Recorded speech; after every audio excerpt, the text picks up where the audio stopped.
Olá a todos os seguidores do Imunolog, meu nome é Guilherme Iac, eu sou aluno de Iniciação Científica da Maria Fernanda, no Departamento de Imunobiologia da Universidade Federal Fluminense. Estou aqui mais uma vez falando sobre aspectos relacionados ao novo coronavírus, mas hoje nós vamos falar sobre a vacina.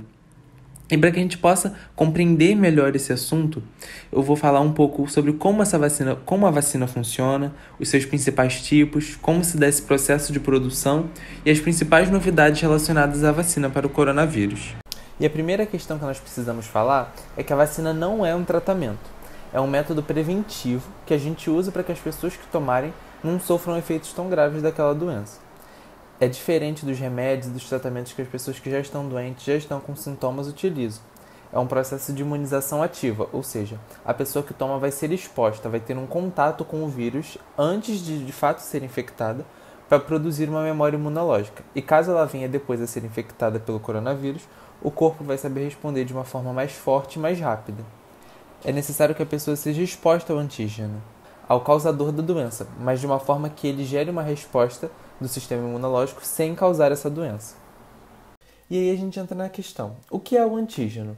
O antígeno vai ser uma célula, um vírus, uma proteína, pedacinhos do vírus, qualquer coisa que possa ser reconhecida por um receptor de células do sistema imune ou por anticorpos. E aí vai gerar uma reação imune. Eu trouxe essa imagem aqui para que a gente possa entender um pouco melhor o que são esses antígenos, o que pode ser o antígeno. Nesse caso a gente tem aí a célula apresentadora de antígeno, que representa esse grupo dessas células que vão capturar o antígeno assim que ele entra no organismo e apresentar aquelas células, como o linfócito T ou o linfócito B, que vão de fato produzir uma reação contra ele. Temos aqui uma imagem que mostra num panorama maior todo esse processo da resposta imune e como é gerada essa memória imunológica, que é o objetivo principal da vacina. O processo começa com o vírus, que ao infectar um organismo, é ingerido por uma célula apresentadora de antígeno. Essa célula vai apresentar um peptídeo do coronavírus, ou seja, apresentar algo específico do coronavírus para as células que de fato vão atuar contra ele. Ele irá apresentar esse peptídeo para células T auxiliares ou células T citotóxicas. As células T citotóxicas vão destruir as células que estiverem infectadas com o vírus, e as células T auxiliares são responsáveis por ativar outras células T citotóxicas ou também as células B, que são as células que são responsáveis por produzir os anticorpos contra o coronavírus. Esses anticorpos vão impedir a ligação do vírus em outras células ou então vão marcar o vírus para que ele seja destruído antes de infectar outras células. Por fim, vão ser produzidas também células B e T de memória, que vão ser capazes de reconhecer o vírus caso aquela pessoa seja infectada por ele. Ou seja, a pessoa vai tomar a vacina, vai produzir essa memória, vai ter essa resposta imune e produzir essa memória imunológica, e caso ela venha a ter contato com o coronavírus posteriormente, ela vai conseguir responder de forma mais rápida e mais forte, porque ela já vai ter no seu organismo células B e T capazes de reconhecer o coronavírus. Como se sabe, ao longo de todo o mundo existem diversos grupos que estão buscando, estão pesquisando formas de se produzir uma vacina que seja eficiente contra o coronavírus, uma vacina para o coronavírus. E então agora eu vou mostrar as principais formas de uso deste antígeno para a produção de uma vacina, de forma que ela seja segura, ou seja, sem causar a doença, e possa gerar resposta imune. Os dois primeiros tipos são de vacinas produzidas a partir do próprio vírus. Ou seja, como mostra na imagem, o vírus ou é enfraquecido ou é inativado, para que ele seja capaz de gerar uma resposta do corpo, uma resposta imune, mas que ele não consiga causar a doença. O vírus enfraquecido se torna assim por meio de mutações ou então de edição genética. Já o inativado é com a utilização de produtos químicos, como por exemplo o formaldeído. Então a vacina vai ser feita de um desses dois tipos do vírus, que no corpo vão ser reconhecidos e englobados pela célula apresentadora de antígenos, e aí então vai gerar essa resposta imune. Outros dois tipos de vacinas são aquelas que são produzidas a partir de um vetor viral. O que é isso? É um vírus, que não é o do corona, que são utilizados e geneticamente modificados para produzir proteínas do corona no corpo. Ou seja, são incluídos no seu material genético parte do material genético do coronavírus suficiente somente para produzir proteínas específicas do coronavírus. E aí eles são também enfraquecidos para não causar doença. Dois tipos de vírus que são utilizados nesse processo é o vírus do sarampo e adenovírus. E eles podem ser de dois tipos: replicante ou não replicante. Replicantes são aqueles que têm a capacidade de se replicar dentro do organismo. Os não replicantes não perdem essa capacidade porque o material genético dele é inativo durante o processo de edição genética para incluir o material do coronavírus. Há também as vacinas que são produzidas utilizando apenas o ácido nucleico, ou seja, só o material genético do coronavírus, seja ele na forma de DNA ou de RNA. Esse material genético vai ser colocado em células humanas para que elas produzam cópias de alguma proteína específica do coronavírus. A maioria tem utilizado a proteína Spike, que tem sido uma das mais trabalhadas relacionadas ao coronavírus.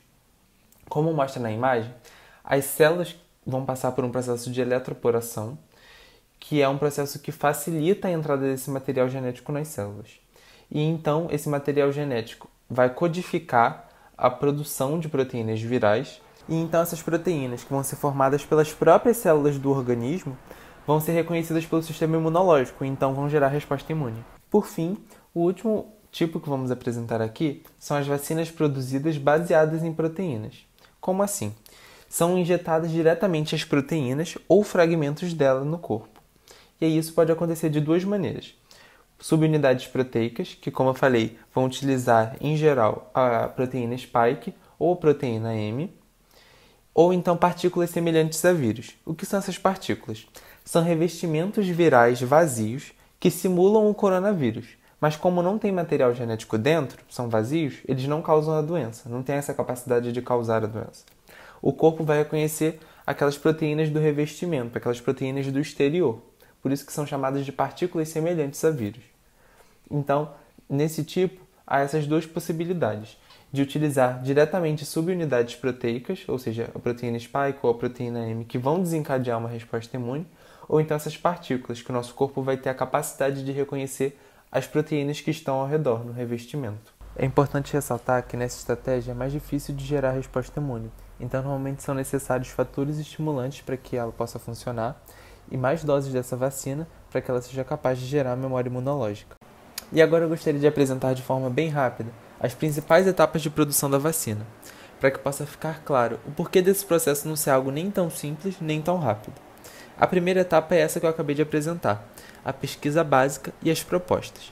Qual é a abordagem que vai ser feita para produzir essa vacina? Eu acabei de mostrar os 8 principais tipos de abordagens, e nós sabemos que há mais de 100 grupos realizando pesquisas para produzir a vacina, então a maioria desses grupos utiliza um desses 8 tipos. Já tendo uma proposta pronta, são feitos os testes pré-clínicos, que acontecem em cultura de células, que ficam em garrafas e placas como essas da foto, ou então são feitos em animais, como camundongos ou macacos. Esses testes são feitos para ver a segurança e a eficácia da vacina, ou seja, ela vai ser aprovada se ela não for tóxica e se ela for capaz de gerar resposta imune. E aí, sendo aprovada, são feitos os testes clínicos, que são aqueles que são feitos mesmo em humanos. É a fase mais longa, que ela pode durar meses ou até anos. E, em geral, esses testes são feitos em 3 fases. A primeira fase é feita num grupo pequeno de pessoas saudáveis, dezenas de pessoas. A segunda, num grupo já maior, de centenas de pessoas. E a terceira fase em milhares de pessoas.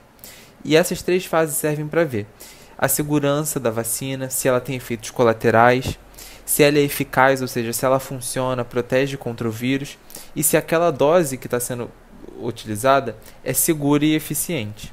Então, passando por essas etapas, a vacina então é regulamentada e passa a ser produzida para ser disponibilizada para toda a população. E no meio de toda essa corrida, onde nós temos mais de 100 grupos de pesquisa colocando todos os seus esforços para conseguir achar uma vacina para o coronavírus, eu gostaria de chamar a atenção por meio dessas manchetes para aquelas que estão em estado mais avançado. Nós temos aqui 2 empresas, uma americana e uma chinesa, que são a Moderna e a CanSino, que já realizaram os primeiros testes em humanos e tiveram resultados positivos, ou seja, essas 2 vacinas foram capazes de fazer com que essas pessoas produzissem anticorpos contra o coronavírus. Nós temos também uma pesquisa de Harvard que já fez testes em macacos, testes da fase pré-clínica, e tiveram também a imunidade verificada nesses animais. E as 2 últimas, que foram as que mais ouvimos falar, uma vacina de Oxford com parceria de uma empresa chamada AstraZeneca será testada aqui no Brasil, nos estados de Rio de Janeiro e São Paulo. E por fim, a mais recente, o Instituto Butantan em São Paulo conseguiu fazer um acordo com o laboratório chinês, onde nesse acordo é previsto que o Butantan vai poder produzir a vacina quando ela estiver pronta, e a fase final de testes também será realizada na população de São Paulo, sendo que nas primeiras fases de testes essa vacina apresentou 90% de eficácia.